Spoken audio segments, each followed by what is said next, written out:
Hi everyone, welcome and thank you for joining us today. My name is Jane Hewitt and I'm the Capability Building Coordinator at Connecting Up and TechSoup New Zealand. Connecting Up and TechSoup New Zealand are part of the Info Exchange Group, a not-for-profit social enterprise that tackles the biggest social challenges through the smart and creative use of technology. For those of you who haven't attended a webinar session with us before, Connecting Up and TechSoup facilitate an annual training calendar of online webinars, webcons, boot camps and workshops to help the social sector upskill in all things digital.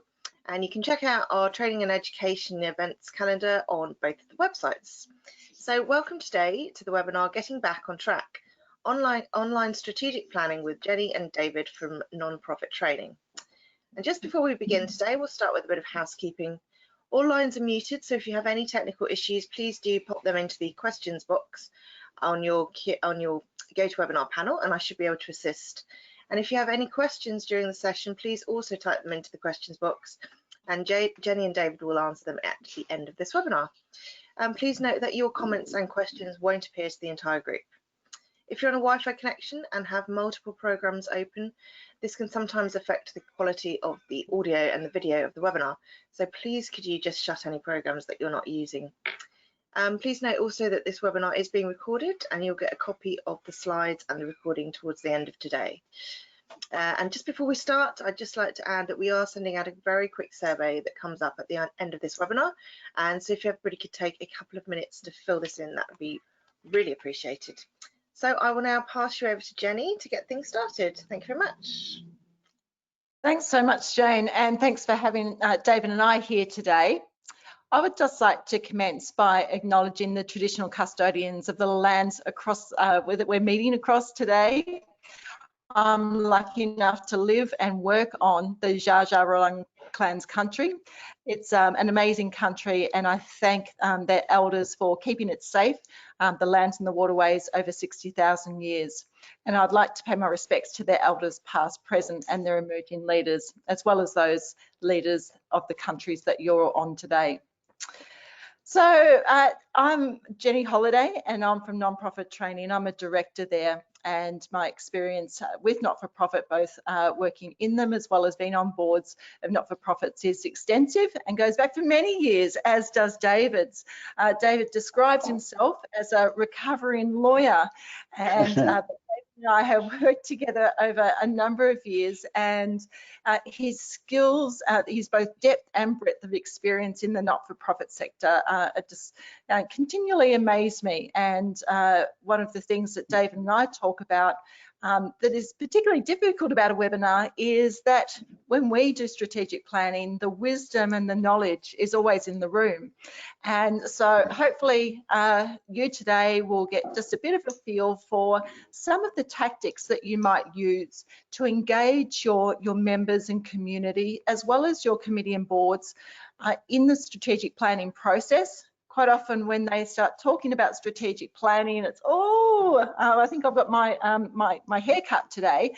But in fact, it can be a really exciting process. And if you treat it that way and get excited by it, do a bit of preparation and think of different ways in which you can engage with your audience.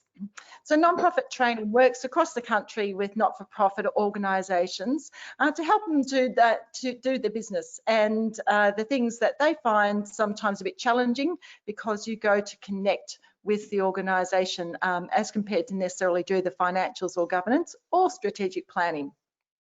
So that's what we're all about today. And we're also going to go through just a couple of things in this session. So the foundations for successful planning, the knowledge of the planning process, because some of you may not have done strategic planning before, or you might have been involved in a process that was maybe a bit overdone for your organisation, and you're looking for some ideas just to narrow that down and make it a bit easier.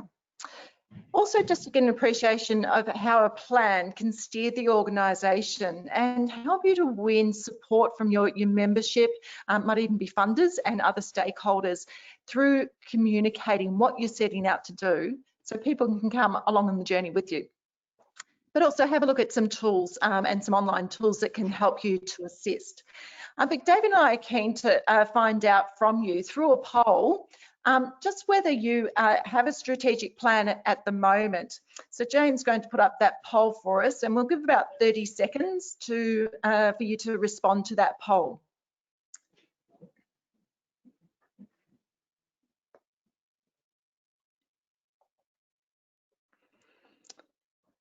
So we're just still looking for you to tap into that poll. Do you have a strategic plan? Is this part of this session that you're attending now? Is that part of what you're hoping to do, particularly as we're looking to recover from COVID? Okay, so at the moment, 75% don't have a strategic plan. So it might be that you're looking to use this session as a tool to help to get something in place. So that gives us a bit of a feel. What about for those people who do have a strategic plan? There's another poll question. So Jane, if you can throw that up onto the screen. Or if you haven't had one in the past, have you used that plan to guide your decisions throughout the year? So if you do have a plan, are you using it? And we'll talk about leaving the plan on the shelf in just a moment. And also, if you've had a plan in the past, have you used it, or has it been not a very useful document? So just about to wrap up that poll. Okay, so some people have had a plan, but haven't so much used it. So I'm sure that David has some good information for you in terms of what strategic plan is, and certainly what the planning isn't. So I'll hand over to you, David. Thank you, Jenny. So that was, I think, about 25% have a plan, and only about half of those that have a plan use it. So we're going to talk about some basic strategic planning today, and I hope that this kickstarts the planning for those of you that don't, and makes the plan more useful for those of you that do have a plan. But we're going to start with what, I just wanted to say that I'm on Gadigal land. I wanted to acknowledge that. And I also wanted to say the title of today was Getting Back on Track. And I just noticed that up behind me, I've got an Australia Post bag, poster something in my shared office space. And I think it's really fun that that's up there today, because given COVID, I mean, if there's any business that's had to quite dramatically change their business model and get back on track, it's been Australia Post. So it's a nice thing to have behind me. So what strategic planning isn't? The first thing it isn't a tidy process. I think often we want one tool or we want one template or one thing that we can have that can just take us through the process, and magically out pops the answer. And that's not the way strategic planning works, unfortunately. Why doesn't it work like that? And so just setting up what I think is a kind of a basic way that I think of strategic planning in my head, and why it can be a little bit difficult, is that I think there's kind of 3 tiers to planning. One of those tiers is external. So what's out there in the world and how is it affecting you? One of those is your business model. So how do you run your not-for-profit in order to fit in with what's happening on the outside? So the connection between you and the outside. And then one's internal level. So your culture, your processes, your structures and stuff. So strategic planning can be about all of those things, which means that it's not always a tidy process. It's not an enormous document that's too big to complete or to resource. I think when you're strategic planning, this is something that's very, very important to keep in mind. Often there's a strategic plan that comes out the end that has, I saw one the other day for a particular council, I won't mention who, but a particular council in New South Wales that literally had like 250 actions that they were going to achieve. And the plans, it was just impossible. It's too enormous, it's too big. You don't have the resources to be able to follow and track all of those particular strategies. It's not something that's left on the shelf. there's two documents that I find that organisations often don't refer to enough, and one of them is the strategic plan, and the other is the constitution, just so you know. But often strategic planning, we go through a long strategic planning process, and then that often the plans for say 5 years, and then that's just left on the shelf and not referred to, as some of you have indicated. Which means slowly your plan's going out of date and getting shorter and shorter, and it's not driving what your organisation does. It's not a document that has all the details and actions and answers from the get-go. So when you're working with an organisation with a CEO and staff, or if it's an organisation just with the board, there's got to be a lot of toing and froing between both to hone down on the strategic plan. So the strategic plan set a direction, but you've got to go backwards and forwards in order to get that direction correct. So I think the next slide. What strategic planning is. Strategic planning is a map with a clear general direction. So it will tell you where you're going in a general way. It should still be measurable, but we'll get to that. But it's a map with a general direction. It's not an operational map that tells you specifically how to get there. So general direction with some anchor points. I have one client that used to refer to their strategy as a meerkat strategy, which I really loved. So like the picture here, that the can is up on the hill. You know, we haven't got a Google or a Siri that can get us there, but they referred to their strategy as one where they just went along quickly. Every now and then they looked up, they went, yep, we're still heading in the right direction. We've got that general clear direction. We've got those anchor points. Right, off we go. Get up again. Oh, yep, there it is. So that kind of meerkat strategy. It should have sequential steps. So the sequential steps I always think of as like a set of stairs. So if your plan is out, say 3 years from now, then if that's where you want to be in 3 years, what do you need to have done by year 2 to be there at year 3? What do you need to have done by year 1? And then year 1, you can break down into more sequential steps as well. And that's where your strategic plan starts to be operationalized for those of you that don't use it all the time. You can start to get down to 3-month blocks or quarter blocks in order to ensure that you're heading in the way of your strategic plan. And it's able to be measured. So we're going to talk about success criteria more as we go through the slide presentation. But I think it's important that there are measures put around your strategy so that you know when you're getting there. And then as you go down and the pieces that fall underneath that, like your quarter-year planning, they also need to be able to be measured. And that way you can always see that you're heading in the right direction. Anything else, Jenny? On what it is and No, I think that's a good basis. But as you described, you know, the messiness of putting together the plan, David, I think that was a good description because as you said at the start, we like to have a template or a routine that makes it come together really quickly. But of course, the next slide is about the legitimacy of the plan. And that speaks to making sure that you are representing your members and your community and other stakeholders, and you get their input. So that's the part that becomes a little bit messy, and you need to decide as an organisation what resources that you need to gather information from those groups, and so that your plan does represent the needs of the community. Because as we'll talk about, when we start to look outside of our organisation, things are changing so rapidly, and particularly with the start to the decade that we've had so far, that's something that we've really experienced, and we're looking to get back on track. So some of this is about, well, who do we need involvement from?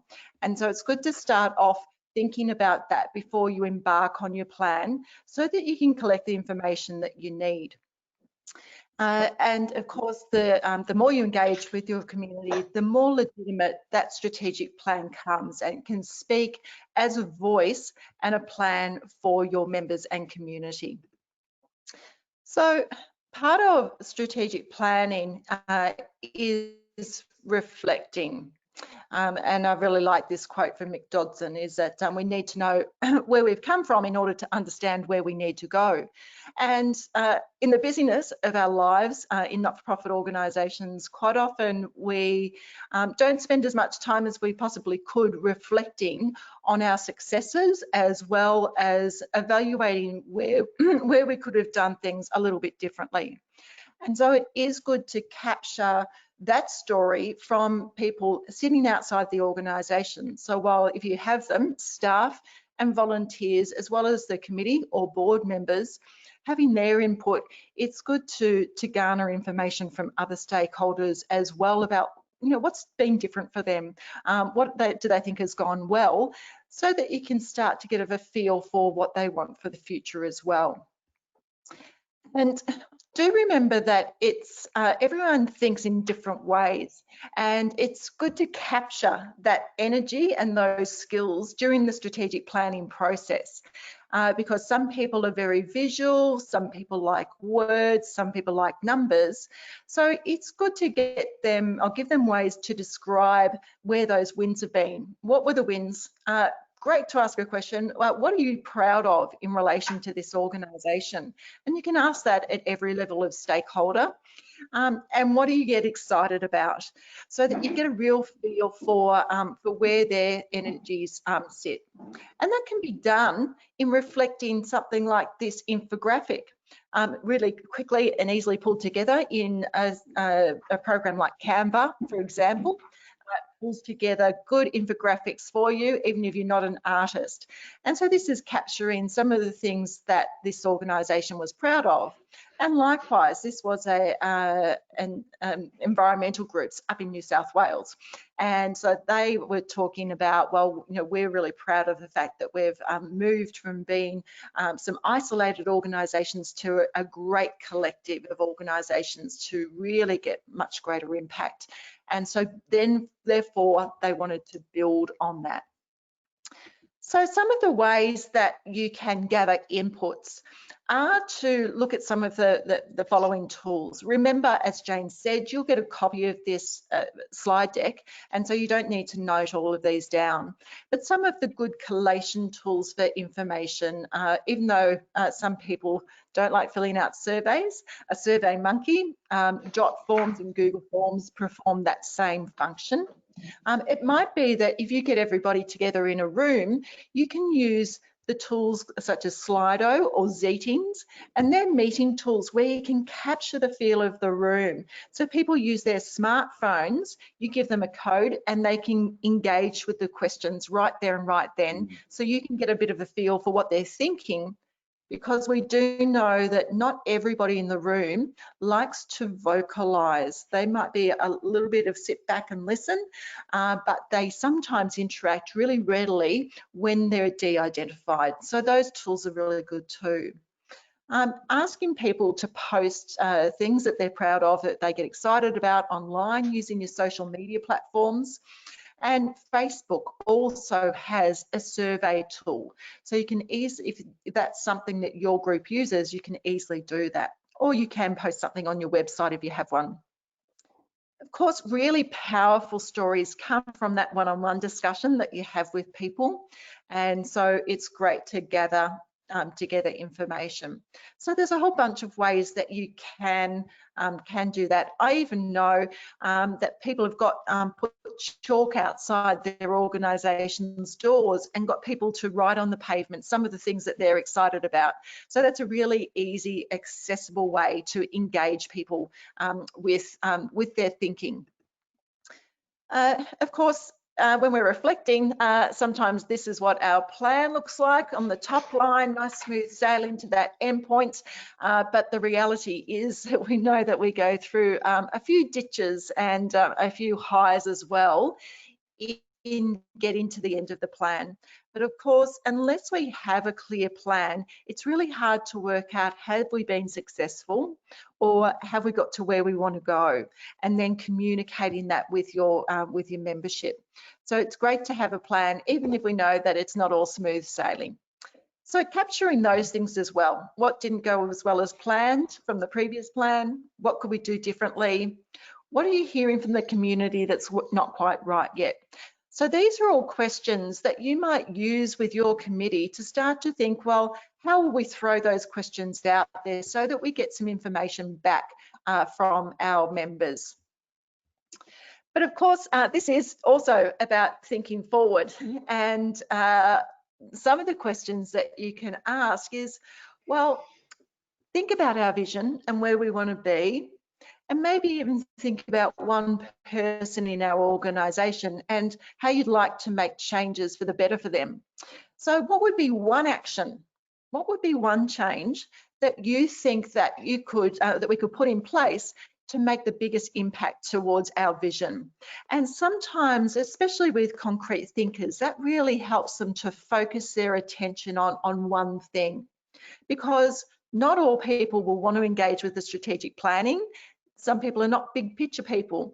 Others are really big picture people. Some people just like to think in the concrete terms. So it's good to throw out lots of different questions in order to help them.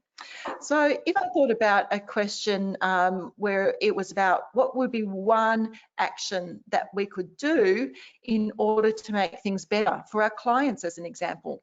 And something might be that we could upskill our staff in using accessible language when we have clients with an intellectual disability. In that way, we're helping our clients, we're making their lives better, but we're building the capability of our staff as well. So that's just one action that we could take in order to move forward towards our vision. So think about what those questions might be, and think about the individuals that you might want to benefit from the changes in your strategic plan. So David, anything else in terms of that thinking forward before we move on to the KISS principle, which is a little bit different to the normal KISS principle? Yeah, I think that's great, Jenny. And we will talk about some other brainstorming, visioning questions a little bit later as well. Yeah. But the KISS principle, which I always thought was just keep it simple, stupid. But of course, this is a way, that stands for something else here, but this, the benefit of this tool is that it is a very simple tool. So the tool asks you, what do you keep, what do you improve, what do you start, and what do you stop that you've been doing?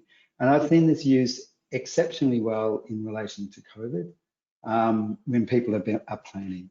So COVID is a new world that we live in. What do we keep doing that allows us to keep, what are we doing that we can keep in this new world? What do we have to do differently, which is improve? What do we have to do differently that might be a little bit of a pulling back, which can be part of the stop, or the stop can be what do we stop doing entirely, or what do we need to start to do that we're not doing?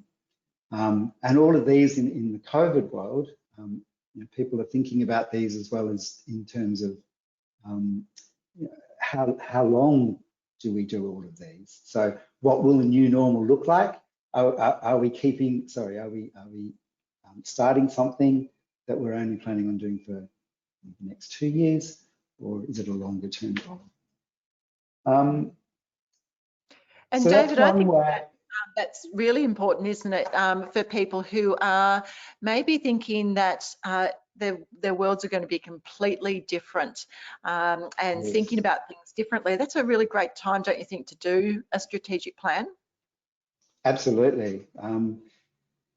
Yeah, some forward visioning about what your world might look like. A fantastic time to do a strategic plan. I mean, I think now is a great time to do a strategic plan in Australia in particular around, because we seem to be, to a large extent, coming out of a crisis, unlike the rest of the world. There are some times in a crisis where, you know, let's be realistic, sometimes in a crisis strategic planning is difficult, and you just need to focus on what you can do to keep afloat. But I find that my clients now are coming out of that and starting to think, right, how do we look at our business in the future?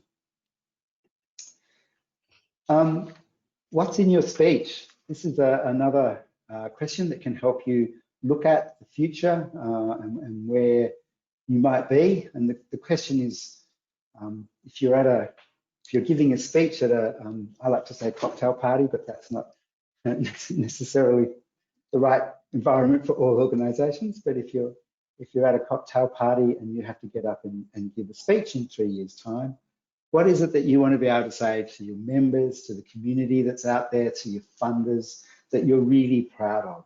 In the last 3 years, these have been our successes. In the last 3 years, these are the things that we've changed.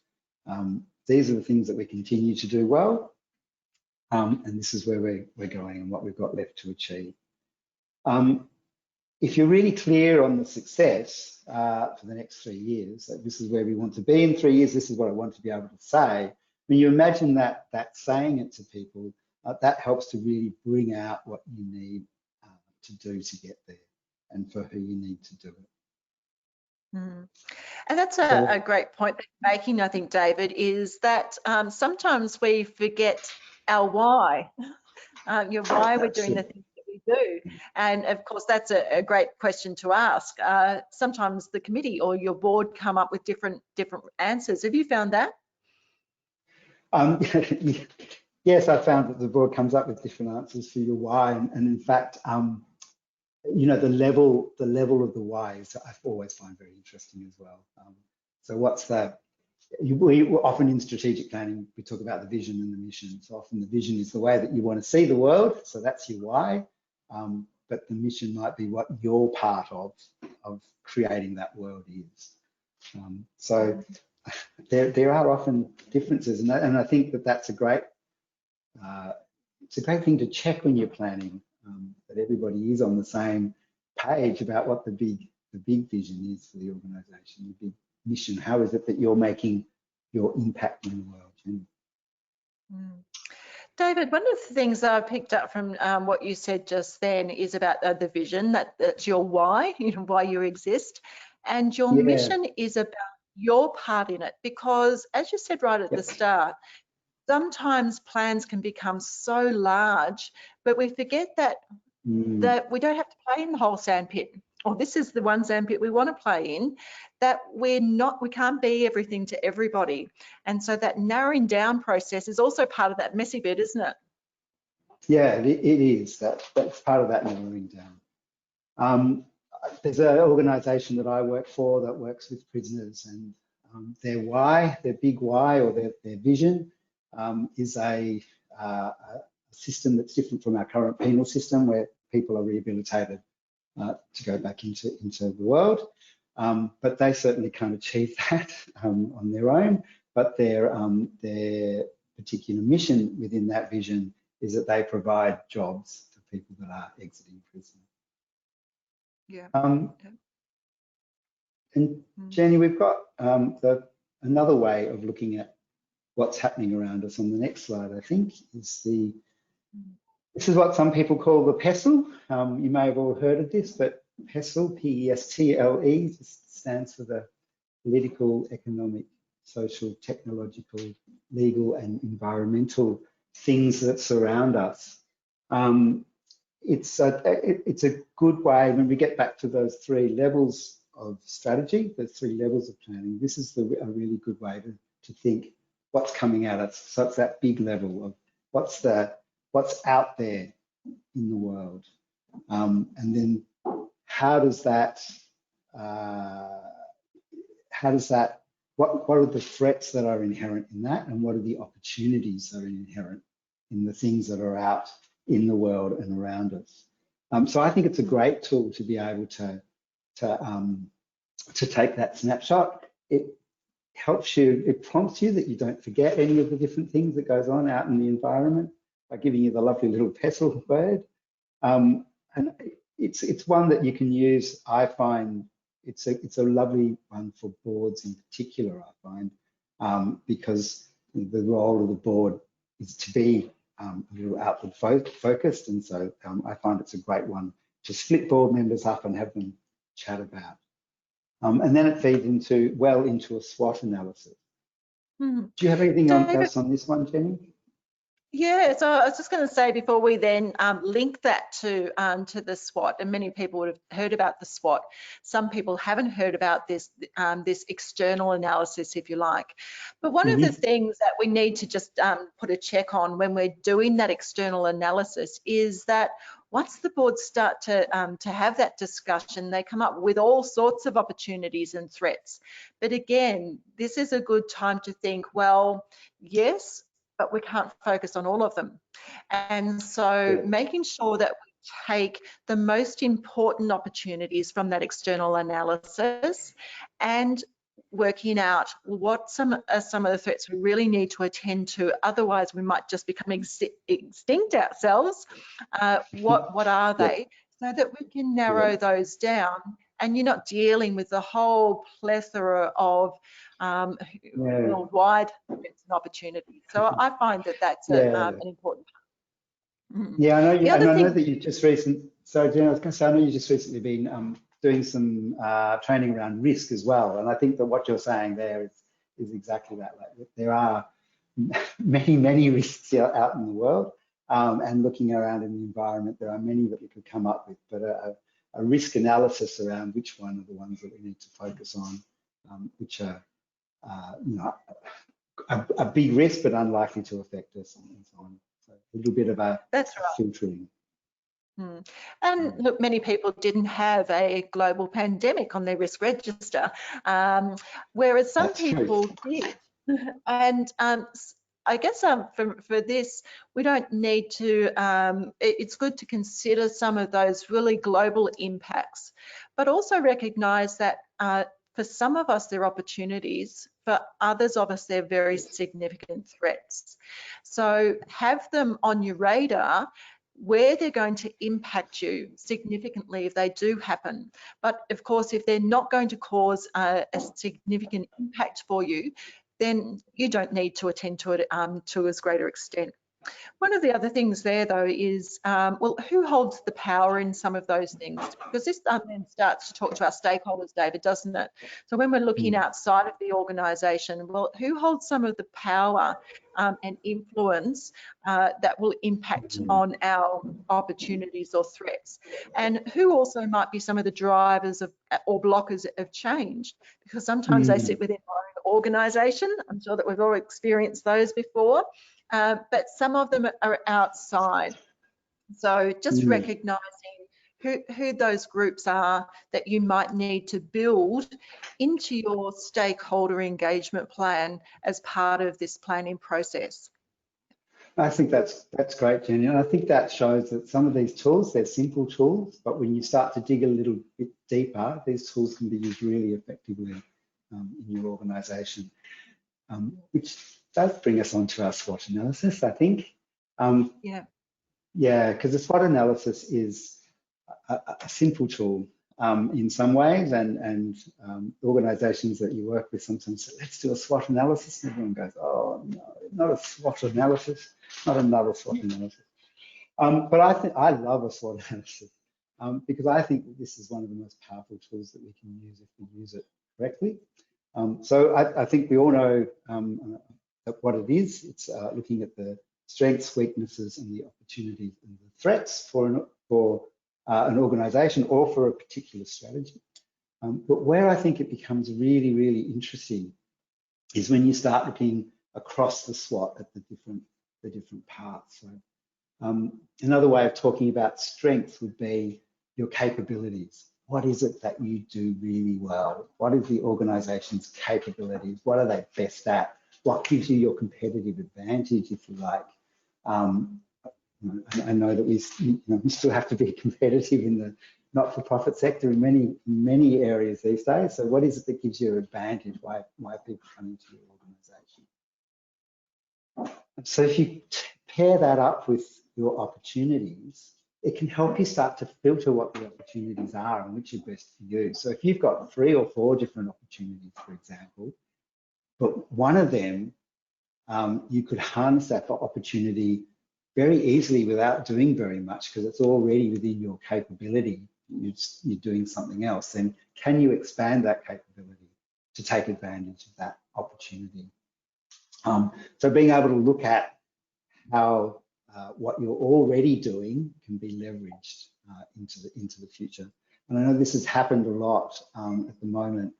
I'm working with a disability service provider who, because of COVID, has decided that they need to diversify their revenue.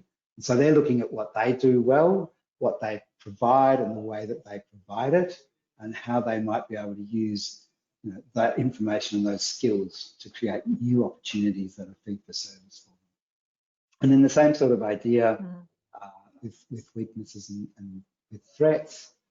So what are the threats out there? Are those threats there because of something that's a weakness, for want of a better word, like that is not a capability that you currently have in your organisation?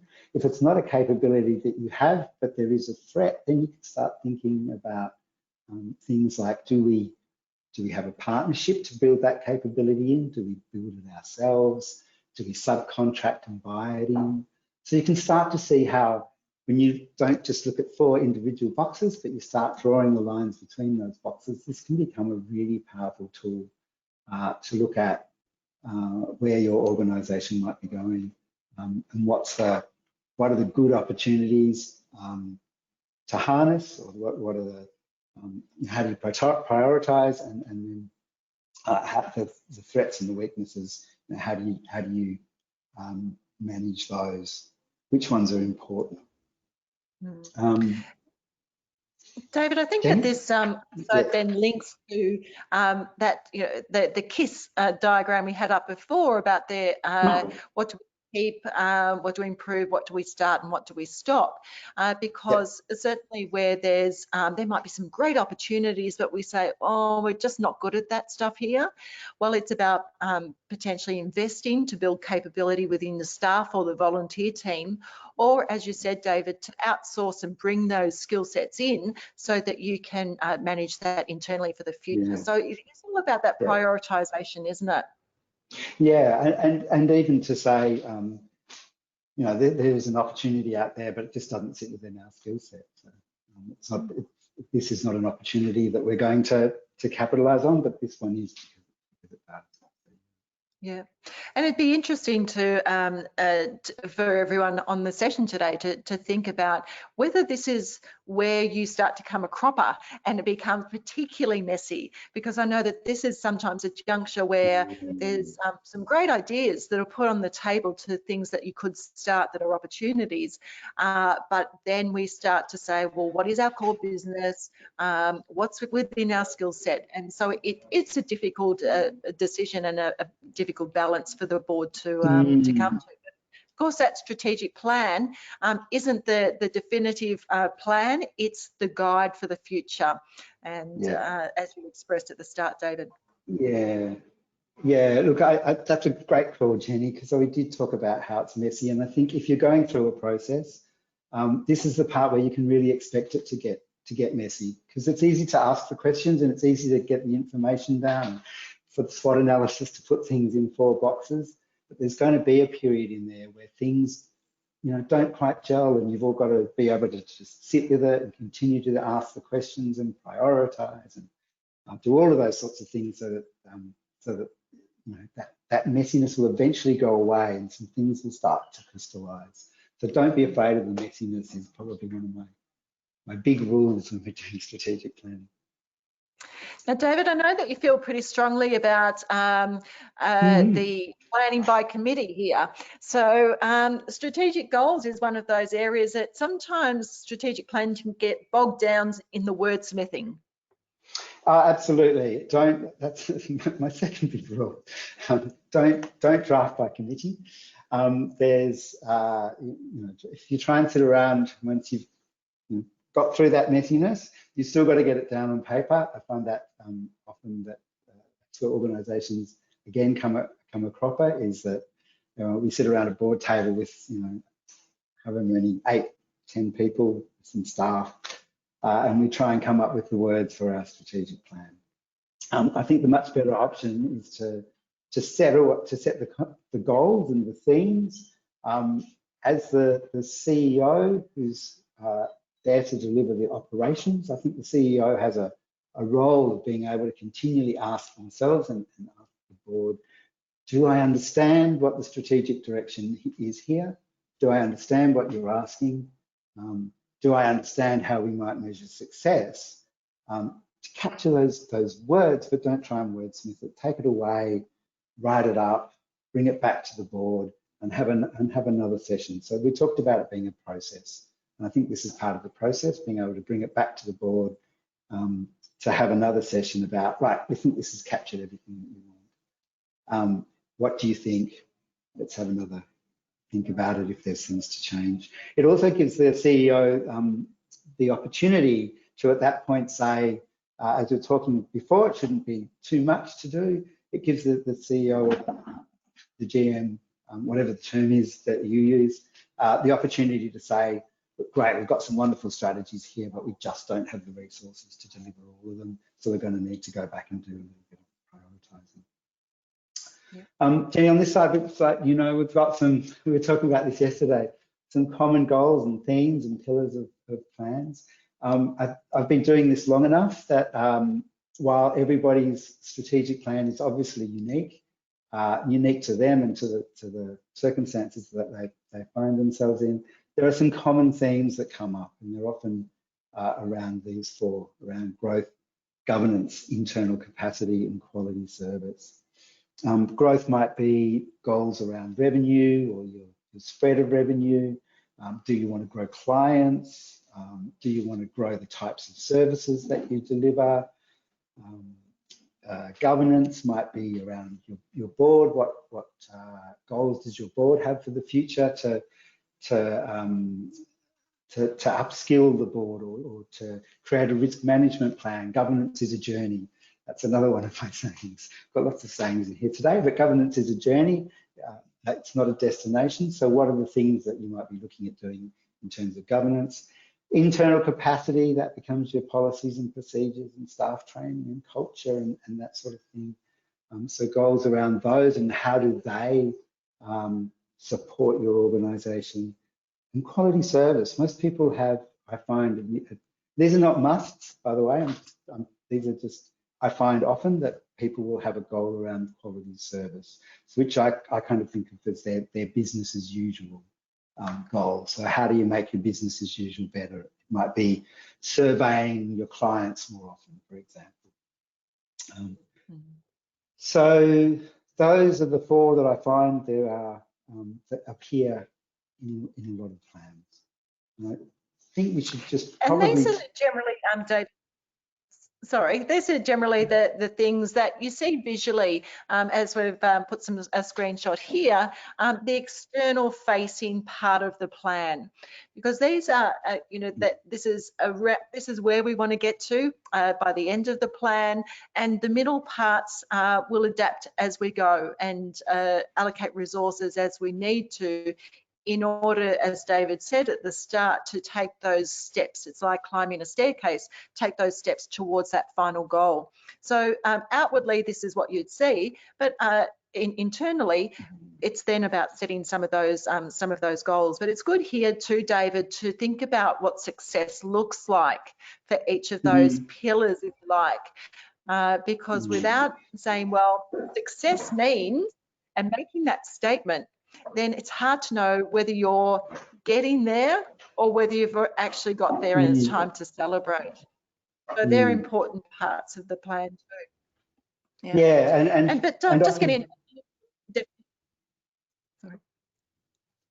Sorry, a bit of a lag on this end, so sorry if we're talking over each other for the listeners. Sorry about that. Okay, that's all right. Your turn. Thank you. That's all right. So one of the ways that you can look at success is SMART goals, which I'm assuming that most people have heard of, but making a goal specific, measurable, achievable, realistic, and timely. Some people often say, what's the difference between achievable and realistic? I find this is often a question. One of them I think is about your resources and one of them is about your capability.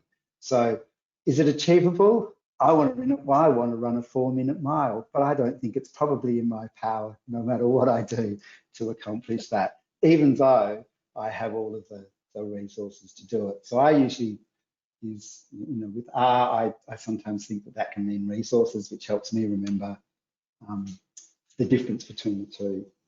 And I just wanted to give you an example, because I think an example for SMART goals is really great, because we all hear about SMART goals, but how do they work? And I just wanted to give you a quick example. In the strategic plan that I was reviewing for a client the other day, they had as one of their strategic goals that we will review our finances quarterly. And that's not smart, that's not a SMART goal.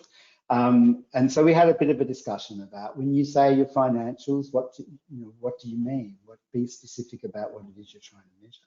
Are you talking about your profit and loss and balance sheet, or are you talking about your budget against your actuals?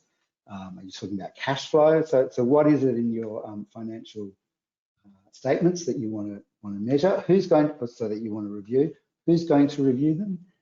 Is this a matter of the board reviewing the financials quarterly? And if so, that's something the board should be doing anyway. So I'm not quite sure why it was a strategic goal, if that's the purpose of it. So being very, very clear, and quarterly might be too short as well, depending on what it is that you're wanting to measure for cash flow, for example. So I think that's a really good way of being able to show that a SMART goal can really make you focus on what is it we're measuring, who's measuring it, why are we measuring it, and so on. And the other one is owned, that I like to put on here, sometimes SMARTO goals. So who owns the goal? And I think for a strategic plan, that can be really, really, really useful. Does the CEO own all of the goals, or are some of these goals, for example, external relationships, are some of these going to be achieved by the board? If it's by the board, then who owns that goal? Who reports back on that goal and is accountable for it? I find that that's also, we talked about using your strategic plan to make decisions during the year, so it's not just a document that goes and gets put away. So that helps you do that as well if you have someone that owns it. Jenny, thanks, David. A great explanation, and because you're right, that was a really succinct example of how it sounds, sort of on the outside sounds like it's a SMART goal, but when you narrow it down and get really focused, they're good examples. And that's a good way to make sure that everybody's clear and on the one page. And David reinforced before the importance of the board or the committee giving clarity about the big picture, and the volunteers or the staff then taking that away and working out the tactics. Because remember, the volunteers and the staff are the ones that are experts. They're on the ground, they understand what's happening with clients or with members or community. And so they're the ones best placed to work out the tactics in order to get there. And so that there is the difference between the strategy and the implementation of the plan. So keep that in mind as well. Just before we go to question time, I just wanted to show you a quick snapshot of a tool that we've used previously to help to put together a strategic plan. This was for a national peak body, and they were spread all over the country, and so it's not a cheap thing to do to bring them all together. And so what we did was to do a survey with them. First of all, to find out, what the questions we've asked, questions very similar to what David and I have talked about throughout the session today. And through that, we've come out with what they wanted to keep doing, what they wanted to change, what makes the biggest impact for their members. And so we got some themes from that. And so what we did was to then have a session that was only 2.5 hours long. The first part was us reflecting back to them what they had said in the survey. And the second part was then to say, well, these are, they may or may not be the final words that you use, but we put up the advocacy, research and reporting, governance and engagement. So we put up those headings, and then we said, okay, David and Jenny, I'm going to put you in a breakout room. And so we shared this tool with them, so they were all able to access this Miro tool. So we shared it, so it was live. They took that into their breakout room, and Jenny and David worked on advocacy. We then put Deb and Jane into another room, and they worked on research and reporting to think about some of the objectives that fell underneath each of those strategic goals. We only gave them 15 minutes to do that. And then we came back and we said, okay, how's everything going? We can see that you've basically filled out the map already.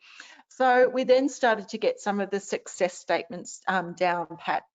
So by the end of the session, we had the pillars of the plan, if you like, the objectives that fell underneath them. And then we started to say, well, what does success look like?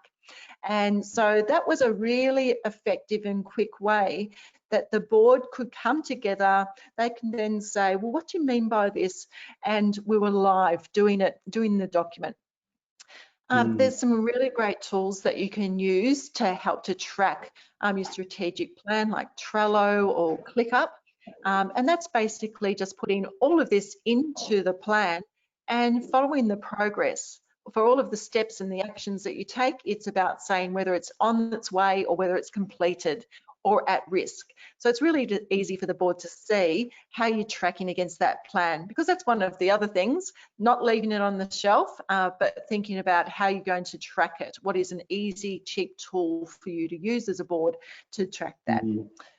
One of the easy, cheap tools, I think, Jenny, is the very simple idea of an inverted agenda, which I encourage everyone when you have a strategic plan to think of. And by an inverted agenda, Jenny and I have used these extensively. It means flipping it around so that you don't come in and have to pass the minutes and get reports, spend all of the time on the board passing minutes, having a chat about the reports, and then suddenly you run out of time to do anything else. Flip it around, put your strategy first. It is, strategy is the board's role. So in every meeting, if there's some time set aside at the beginning of the meeting when everyone's fresh to have a look at the strategy and how it's tracking, I think that's a great way of moving your strategy forward. Yeah, that's a great point. Thanks for raising that, David. Very important. Okay, Jane, so we're now only got 8 minutes to go, so we're just wondering whether there's any questions that people have raised throughout the course of the session. We do. Janine is asking, are you able to share a copy of the survey used with the peak body you recently worked with to help create a strategic plan, and what were the team members asked? Yeah, so what we did was ask very similar questions to what we have, David and I have asked. So, what is the one change you would make? What excites you? What do you think the members are thinking about us as an organisation? Are they getting value? What impact do we have with the other stakeholders? And for this national organisation, they focus a lot on advocacy and lobbying. And so, of course, that investment in government relations was important. So it was about asking them questions about what are some of the priorities that they would have, and getting them also to do that SWOT analysis, and then bringing it, reflecting it back to them. So say, well, this is what you said. What rings true for you, what doesn't, and having that conversation so that we were then ready to jump into the Miro tool. Hopefully that answered the question. Yeah, Jenny, I think that's a great answer. But there's different questions that you can ask with different organisations, and partly I think that as Jenny said earlier, think about who you're asking, what their level of expertise or experience is. So you'll be asking your board different questions than you'll be asking your members and so on about what's worked well, what hasn't, the journey of a client and so on. And one other question from Catherine: how often should you review a strategic plan? David, I'll throw that to you. Yeah, I might start with this one because at the end I just said every board meeting. So there's different types of review, and what we've been talking here about, strategic plan will give you direction. If you then, if that's out 2 years, and then you look at where you need to be in a year, and 6 months, and quarterly, there's a level of strategy in there, and there's a level of operations that the CEO will report back to the board. How often depends on what level you're looking at. So your overall strategic plan, I don't try and plan with organisations out more than 3 years, and often just 2 years, but that, because I think things change too often. So at that level, I think even if you've got a 3-year plan, the way that I like to do it is you still review it every year, so that your 3-year plan remains a 3-year plan, if you like, with a yearly review. So you're still setting your direction for that kind of 3 years. But then the shorter, more operational plans, you obviously review more often. And ideally, the board should be turning its mind to strategy and how it's achieving against its plan every meeting. It may not be a long session or a long part of the meeting every meeting, but I think it's a good practice because that's one of the top things, or these are the remit of the board to do. So I'd say every meeting. Mm. And the important parts there, when you're thinking strategically, David, when you're reviewing, is stepping outside of a regular board meeting. I find really useful. So while I have it as a board member, CEOs report against the strategic plan in their CEO's report. One of the things that I find is useful is just taking that time to step out every year. And okay, this is not a minute meeting. This is us just brainstorming and enjoying thinking about doing things differently and just reflecting on where we've been as well as where we want to go. Perfect. Thank you both very much. That's all the questions that we have for now. So thank you both, Jenny and David, for joining us today, and thank you everybody else for joining us. And as I said at the beginning, everybody will be receiving a copy of the slides and of this recording towards the end of the day. And if people could just take a couple of moments to fill in the survey, that would be great. And I can see that Jenny has just put up a slide. So we'll include that information in the email as well, so that everybody can get hold of you guys really easily. Is that, yeah? Thank you very much. Thank you. Hopefully we will see everybody again. Sorry, David. I was going to say, I think some of the questions, often it's when you start doing it, questions unfold. So feel free to get in contact when those questions start unfolding through your platform. Brilliant. Thank you both, and thank you everybody for joining us. I hope to see you again very soon. Bye-bye. Thanks, Jane. Bye. Thanks, Jane.